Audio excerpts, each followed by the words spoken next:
Vuyo. You're such a big dreamer. I am Vuyo and I believe everyone is a dreamer. And as big dreamers, we never lose, we either win or learn. Without wasting any time, let's start learning.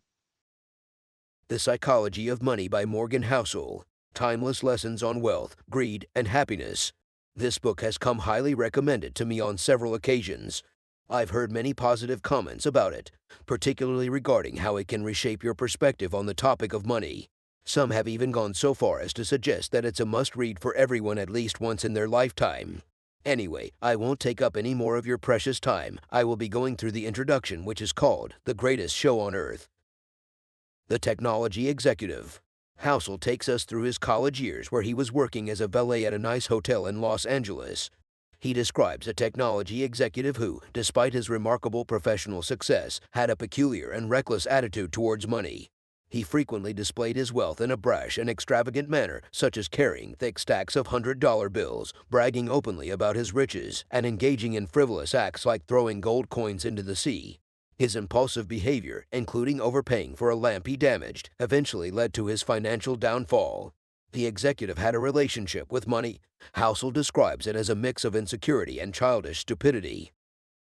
Ronald James Reed. Despite having a modest background and working as a janitor and gas station attendant for much of his life, Ronald achieved considerable wealth by practicing frugal financial habits and investing in blue-chip stocks. He lived a simple, low-key life, owning a two-bedroom house and enjoying hobbies like chopping firewood. Ronald's wealth came as a surprise to those who knew him, and upon his death at the age of 92 in 2014, he left a substantial fortune with over $8 million in assets. In his will, he left $2 million to his stepchildren and more than $6 million to his local hospital and library. The key takeaway from this story is that Ronald's wealth was not the result of a windfall or inheritance, but the product of his diligent saving and wise investment decisions over several decades, transforming him from a janitor to a philanthropist. Richard Fuscone. Richard Fuscone, a wealthy and successful finance executive who had a very different financial journey compared to Ronald Reed. Fuscone had a prestigious background, including a Harvard education and a successful career at Merrill Lynch. He was even recognized as a rising star in business, making it to Crane's 40 Under 40 list. However, things took a dramatic turn for Fuscone when he borrowed heavily to expand his extravagant 18,000-square-foot home in Greenwich, Connecticut. This mansion had numerous luxurious features and a high monthly maintenance cost. The 2008 financial crisis had a devastating impact on his finances, leading to his bankruptcy. He faced foreclosure on both his Palm Beach and Greenwich properties, and the latter was sold at auction for a fraction of its estimated value. This story serves as a contrast to Ronald Reed's financial journey, highlighting how even someone with a prestigious financial background can face significant financial challenges, especially when making poor financial decisions or taking on excessive debt. Contrast between Reed and Richard. The main lesson drawn from these stories is not necessarily to emulate Ronald or avoid being like Richard, but rather to recognize the power of behavior in finance. It points out the uniqueness of the finance industry, where individuals with minimal formal education, training, or connections can outperform those with the best education, training, and connections. The book then highlights the exceptional nature of these stories, as in most other fields, such as medicine or architecture, individuals with extensive education and training are expected to perform better. However, in the realm of investing, there are instances where individuals with less traditional education and backgrounds can achieve impressive success, underlining the importance of financial behavior and decision-making in achieving financial goals. Luck and Psychology of Money. Housel delves into the two main explanations for the coexistence of individuals like Ronald Reed and Richard Fuscone, who had vastly different financial outcomes. He outlines these explanations as follows. Luck. The first explanation suggests that financial outcomes are influenced by luck, which is somewhat independent of intelligence and effort.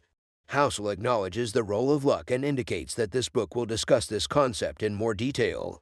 Psychology of Money. The second explanation indicates that financial success is not purely a result of hard science, but rather a soft skill. Housel refers to this soft skill as the psychology of money. The aim of the book is to use short stories to emphasize the importance of these psychological aspects in financial decision-making. He believes that these soft skills are often underappreciated and overshadowed by the technical side of money, which is typically taught in a math-based, formulaic manner. Housel highlights the disparity between traditional financial education, which often focuses on formulas and data, and the crucial psychological aspects that influence individuals' financial behavior. He underscores that knowing what to do from a technical standpoint doesn't necessarily address the psychological challenges people face when trying to implement financial decisions. Health and money. These are two topics that impact everyone, whether you are interested in them or not. Housel delves into the contrast between two universally significant topics, health and money, and emphasizes the difference in how they are approached and understood. Health.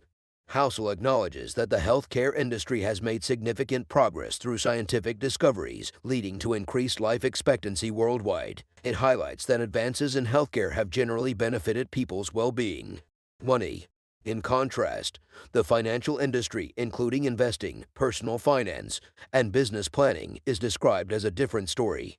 Housel points out that despite significant educational efforts and the involvement of highly educated professionals, there's little evidence that these have made people better investors or improved their financial well-being. He attributes this lack of improvement to the way money is typically approached, often relying on mathematical and rules-based models, while neglecting the psychological and emotional aspects of personal finance. Structure of the book. The book consists of 20 chapters, with each chapter delving into what the Housel considers the most important and often counterintuitive aspects of the psychology of money. The chapters share a common theme but can be read independently, making the book versatile for readers who may want to explore specific topics. Housel notes that the book is not lengthy and expresses a preference for delivering 20 short, digestible points that readers are more likely to finish and find valuable. This approach aims to keep readers engaged and prevent them from giving up on a long and complex explanation.